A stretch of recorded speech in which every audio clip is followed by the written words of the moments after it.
Good morning, traders. Welcome to today's market review. This is Fred Razak at CMTrading. Today is August 3rd, 2018, and today is Friday morning. So looking at the economic events of the day, starting out 10:30 South African time, out of United Kingdom Services PMI number coming out. That is an important number. And in light of yesterday's Bank of England's rate decision, it may just be overshadowed. We'll take a look at the GBP in just a moment. And then at 2:30 South African time, the number of the month, non-farm employment change coming out. That is the most important number of the month, and we'll take a look at the USD.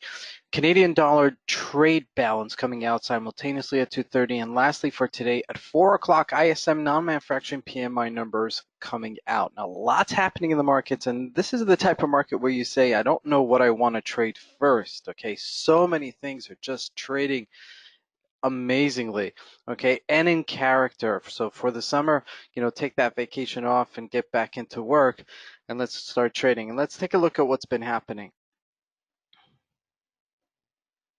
This conference will now be recorded. So we broke yesterday. We're looking at the Euro USD at 116.20-ish level, and we finally broke this support level here, okay, between these two ranges that we've been trading with, and we're sitting on our second support level of 115.84. As you could see, previously we had that support level. So the question is that whether or not this is going to hold. If it does hold, then I would see that it would bounce a little bit. GBP getting clobbered yesterday. Maybe the euro is just following suit. So just keep aware of this later today. If it does, hold this line, maybe it'll bounce a little bit. That would be a better trade than to actually short it. I mean, if you do see that it's breaking with some velocity on the downside, maybe 1570-ish level, 11570-ish level breaks down further down, then I would look to go short. But otherwise, it's not a bottom. It's just a trading range. So, I don't think you'd be so irresponsible by buying this little area down here. Now, looking at the GBP USD, we got clobbered finally yesterday. Okay, now we're looking at a 4-hour chart, and we were trading within a very tight range earlier in the week, 30 pips, as you can see here. This was the range, and finally we broke this yesterday, and we're breaking support at 130.23. So this is really disconcerting. I mean, we could possibly go back down to the 128-ish level if we continue this downward slide. I mean, this is like the bottom of the year. Okay, this is when we capitulated, we bounced off of it, and really not bouncing with some momentum, nothing really carrying us above the 30-day average, and then we're breaking back down to our yearly low. So if we look at a weekly chart, I mean, if we do break this, and this is why I say this, if we do break this 128, we could get back down to where we were about a year and a half ago, 2 years ago, when we were trading at this 120-ish level. Okay, so this is all in the back of some of the things that are going with Brexit and how it's being implemented or not implemented for that matter. So, this is carrying all the other currencies further down. Looking at the USD Swiss Franc, beautiful trade yesterday. Continued that rally from our bottom here from 99-ish level. On this support level, we bounced and continued going up higher. Looking at the USD ZAR, getting a little bit stronger, the dollar versus the rand at 13.45. We're closing in on our resistance level, so just be aware of that.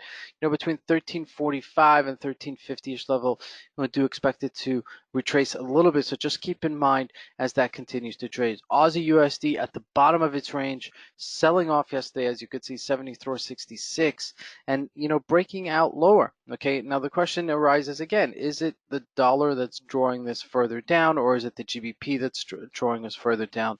That could be argued, but ultimately it's across the board that everything is trading in tandem against the dollar, and the dollar getting stronger. Now, looking at gold, now we haven't covered this in a while, and it's just been a little bit out of play. It was trading within the 1220, 1219-ish level earlier this week, but this was something I was always bearish on, right? I've always said, if you look back in a couple of weeks, you'll see that I was continuously saying once we break 1213, and then we're going to continue further down, and sure enough, we finally broke that 1208. Okay, as we're trading earlier this morning.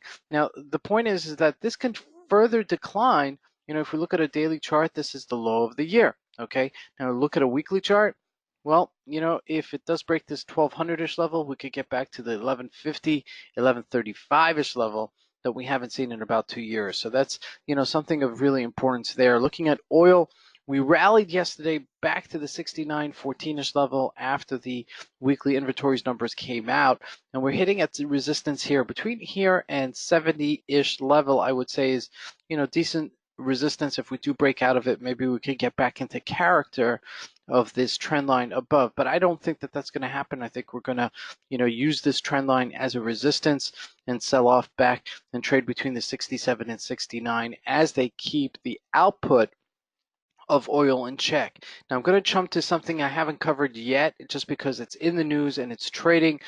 Tesla Motors, okay? Elon Musk's company, which creates electric cars, really sexy electric cars, gapped up yesterday with revenue outlook from $300 a share to $326 and continued rallying, okay, to $349. Nice little rally as we had yesterday. Let's see if that rally continues. If we look at a daily chart, you see we still have some upward momentum, 365. Might happen today or tomorrow, but that may continue. And, with the non-farm payroll coming out today, you're looking for some signs on the upside. This may be just the catalyst, okay? This drew the market up higher yesterday together with Apple. We're looking here at Apple, drew from 205 to 207. Not much of a rally continuation as it's already rallied from 189 to $200, okay? $1 trillion company, okay? The first time in history of $1 trillion company. Apple is, is the wealthiest company now in the world. So, suffice it to say, they've earned it. Looking at a weekly chart, you could see, how far this has gone in just 3 years, from $90 a share up to $207 a share. Tremendous rally for Apple. Very happy for it, but like to see, something in continuation for this. Now, the Nasdaq was drawn out higher, 73.85, big rally yesterday, being drawn up by some of these high-tech stocks. And, Amazon and Facebook are going to try and follow suit. Okay, so that's something to continue watching as well as the market continues to trade. Now, the Dow Jones yesterday rallied a little bit for 225, 293, as you can see here. Now, the question is on this non-farm payroll. Okay, we would like to see, continuation in the strong job market in the United States and see if things are coming through to see that, maybe we'll get back to this 25,500-ish level. Okay, if there is a follow through later today. Okay, so if there is follow through later today and the numbers come out, I do believe that we can continue rallying on the upside. Now, everything else is being carried up, as the markets are continuing to get stronger. The DAX, for example, sold off earlier in the week, and sure enough, kind of making a way back, as you could see here. So markets are getting stronger. Just keep this in mind as we go into this non-farm payroll. This is Fred Razak. I want to wish you guys a great trading day. Thank you.